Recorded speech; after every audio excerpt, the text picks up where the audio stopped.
5과목입니다.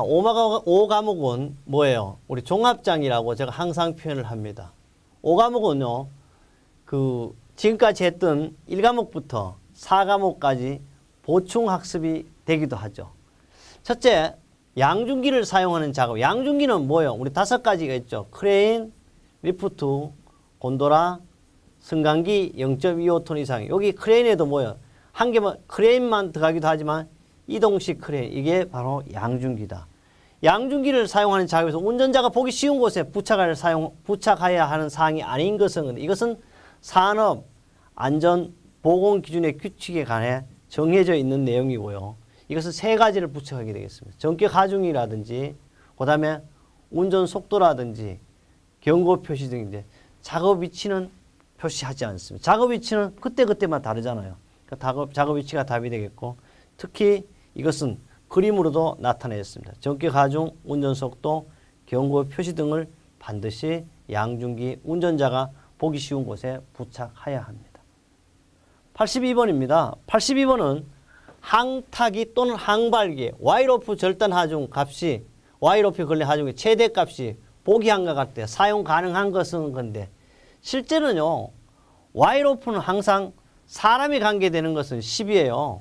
그 다음에 사람이 아닌 것은 5를 찾아야 합니다. 그래서 여기 최대 값이 보기와 같을 때 사용하는 값은 그런데, 와이어 절단 하중 값이 10톤이고, 걸린 하중의 최대 값은 5톤이라고 하는데, 사실 이걸 찾으면 맞아요. 나머지는 15니 40 이런 것이 의미가 없는 내용이 되겠습니다. 이것은 절단 하중 값이 10이면 얼마냐 그러면 5, 10 하면 여기 뭐 이렇게 이게 안전 하중 값보다 어떻습니까? 많아야 되는 거. 나머지는 다 최대 값이 어떻습니까? 4톤. 이게 5가 안 나와야 다. 나머지는 이거는 20톤. 여기도 역시 25 맞지가 않습니다. 그래서 답은 1번이 되겠습니다. 여기 나오죠. 바로 10 이상 하물이 직접 하는 것은 5 이상이 된다. 그래서 여기서 나누는 것은 절단 하중을 와이로프 걸린 최대하고 10톤 해가 5톤인가. 여기 절단 하중 값 10톤이고 걸린 하중 값은 바로 5톤을 찾으면 되겠습니다.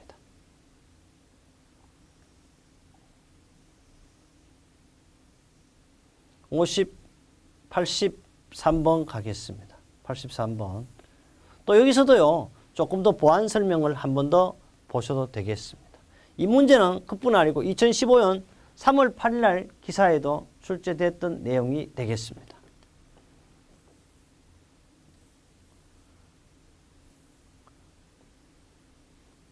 83번인데요. 철공공사 볼트 작업을 하기 위해서 구조체에 철골에 매달아 작업 발판을 만드는 비계로 상하 이동을 시키는 건 뭐냐 하면 이게 바로 우리는 달대비계인데요. 달대비계를 그림으로도 보여놨어요. 이겁니다. 철골공사 중에 볼트 작업할 때 이렇게 타고 상하를 왔다리 갔다리 하는 것을 우리는 달대비계로. 이거는 좀 사실 잘 떼 있는 거지. 이것은 달대비계. 유리창 닦을 때도 지금 어떻습니까? 그런 건 달비계라 그러고, 요것은 반드시 또 이뿐 아니고 볼트 작업도 하지만 특히 고층 건물에 창문 같은 거 달 때도 이것을 적용하고 있습니다.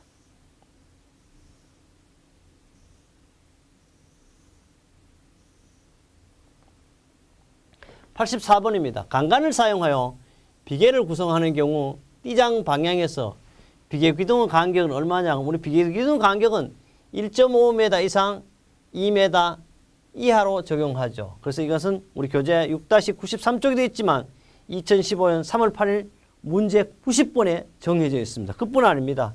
2015년 9월 19일 날 기사 118번으로도 출제가 됐었고요.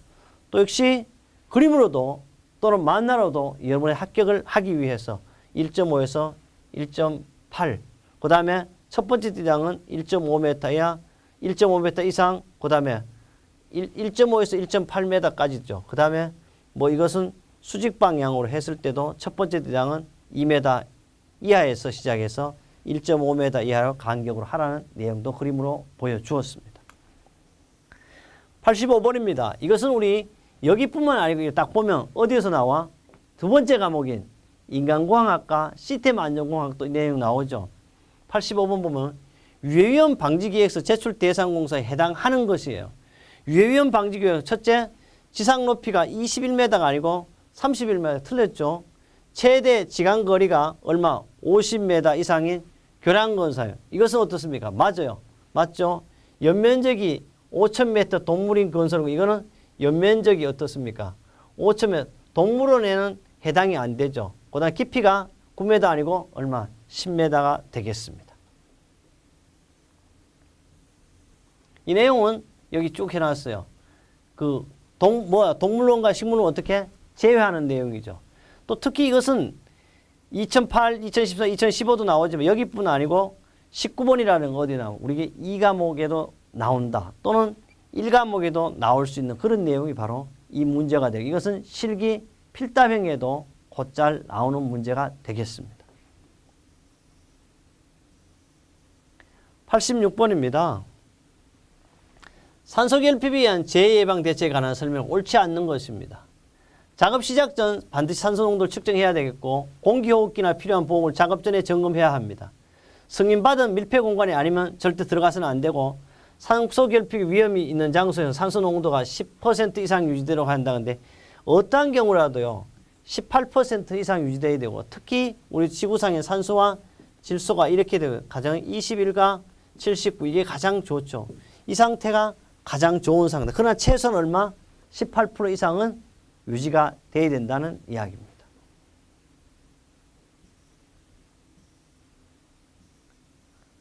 87번 보겠습니다. 87번 보니까 콘크리트 타설 작업 시 준수사항은 옳지 않는 것은 그랬어요. 이것은 어디서 많이 나왔다?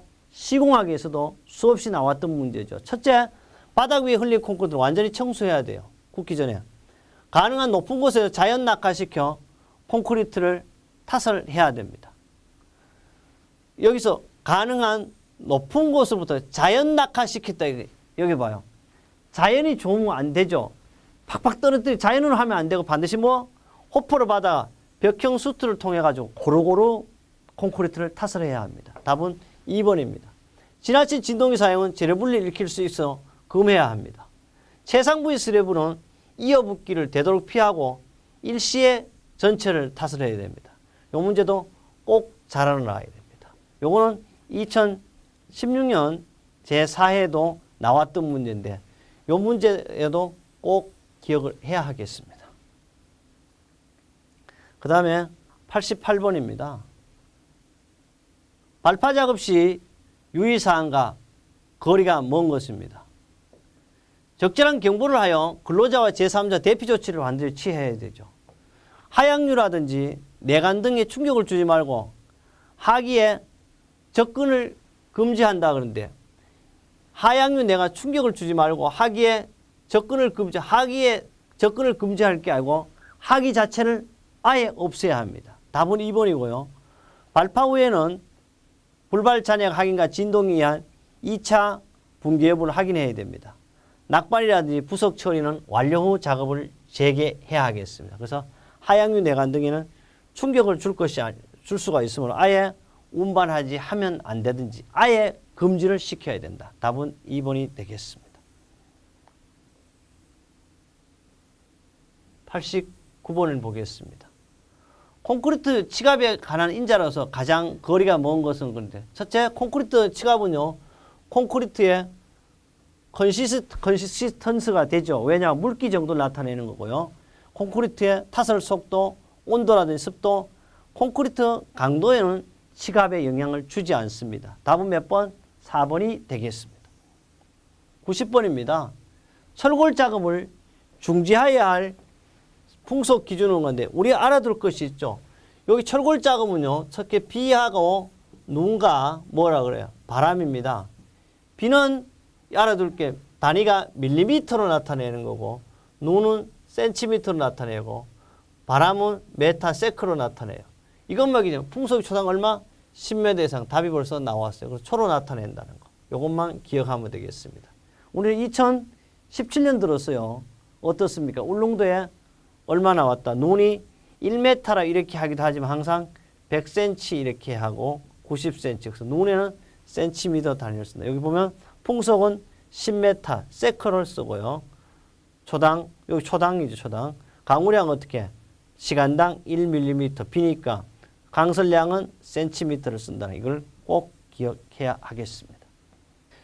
근로자가요, 추락 등에 의한 위험을 방지하기 위해 안전난간을 설치할 때 준수해야 할 기준으로 옳지 않는 것입니다. 이건 다시 말해 틀렸다는 거예요. 그럼 추락이라는 건 뭐예요? 사람이 떨어지는 거죠. 그 추락은 통상 2m 이상을 말하는 거죠.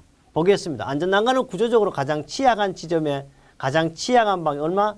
100kg 이상의 하중에 견딜 수 있어야 됩니다. 둘째, 난간대는 지름 1.5가 아니고 얼마 해야 돼요? 2.7이죠. 틀렸어요. 답은 2번입니다. 난간 기둥은 상부 난간대와 중간 난간대에 견고하게 떠받칠 수 적정한 간격을 유지해야 합니다.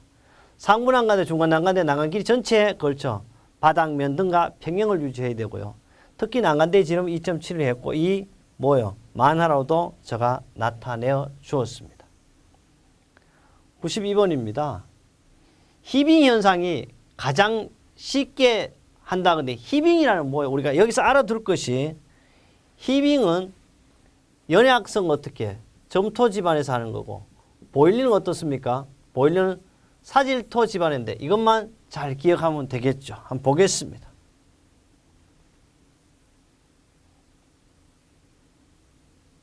(92번) 연약성 점토 집안 얼마? 답은 바로 1번이 되겠습니다. 93번입니다. 93번은 가설통로 설치 기준은 옳지 않는 것입니다. 가설통로 경사는 어떠한 경우라도 30도 이하로 해야 되고 수직경의 가설통 통로 길이가 10m 이상일 때는 15m 이상일 때는 10m 이내마다 계단참을 설치하는 게 맞죠. 경사가 10도가 아니고 15도를 초과할 때는 미끄러지지 아니하는 구조를 해야 됩니다. 여기 경사가 15도를 초과할 때는 미끄러지지 않아요. 틀렸어요. 높이가 8m 이상인 비계단위는 7m 이내마다 계단참을 설치한다는 것. 답은 몇 번? 3번이 되겠습니다. 94번 보겠습니다. 94번은요. 액성 한계가 32%예요. 소성 한계가 12%예요. 소성 지수는 근데 소성 지수는요. LL에다가 다시 PL을 빼면 돼요. 그러니까 32에서 11을 빼면 얼마? 20%가 되겠습니다.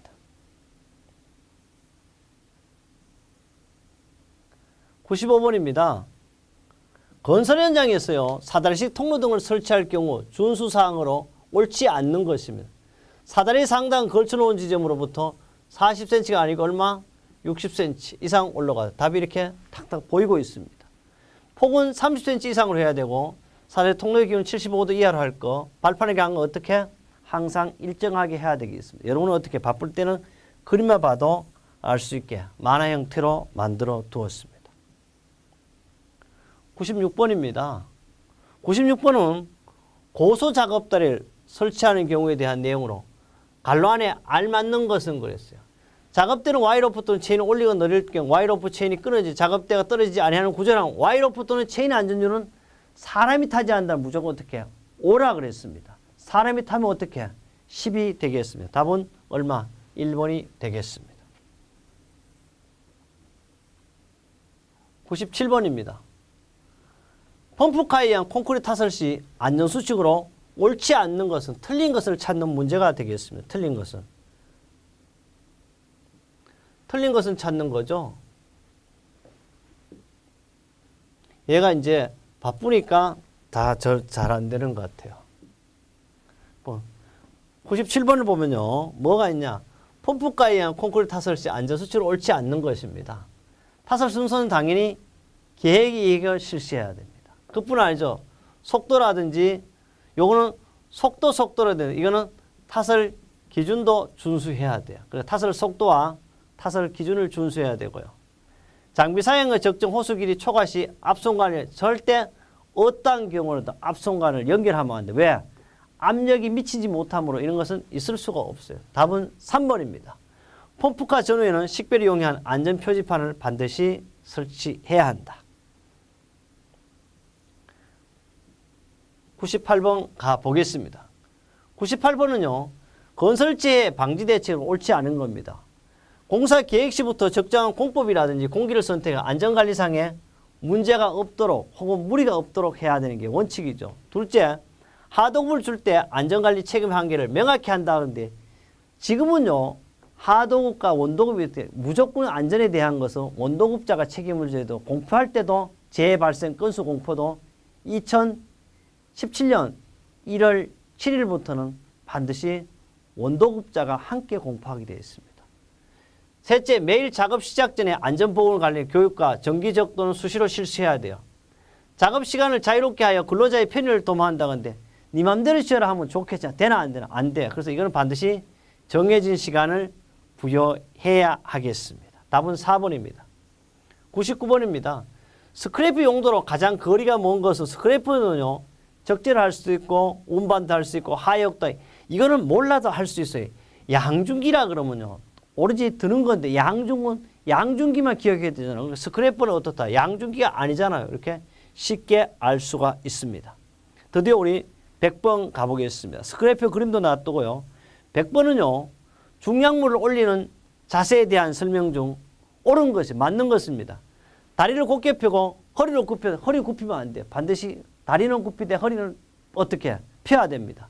되도록 자세를 낮추고 허리를 곧게 편 상태에 들어오는 맞아요. 그래서 우리 역기 딱 역도 선수가 이렇게 들어오는 그런 방법으로 하는 거. 답은 2번이 되겠습니다. 맞는 거니까 2번을 보고요. 여기 우리 마치면서요. 우리 녹색 직업 또는 녹색 자격증 코너에서 한마디 이야기를 했습니다. 우리는 사실 현재에 깨서 살아라 그러는데요. 지혜로운 사람은 지나간 과거를 슬퍼하지 않고 오지 않는 미래를 걱정하지 않는다 합니다. 지금 당장에 할 일은 전념해야 돼. 오로지 우리는 건설안전 산업기 합격이겠죠. 어리석은 사람은 지나간 과거를 슬퍼하고 후회하고 오지 않는 미래를 두려워하고 걱정한답니다. 이게 부처가 한 얘기인데 부처는 현법 낙주, 즉 현재 직면한 삶을 즐겁고 행복하게 사는 것이 참된 삶의 태도라고 했습니다. 그래서 지금 여기에서 최선을 다하는 사람, 지금 여기에 즐겁게 사는 사람이 참된 삶이고 의미 있는 삶이라고 그랬는데요. 아마도 여러분도 건설안전 산업기사를 2016년 또 15년, 14년 계속해서 역순으로 10년 이상만 본다면 여러분 틀림없이 이번 시험에 안전한 합격이 될 것입니다.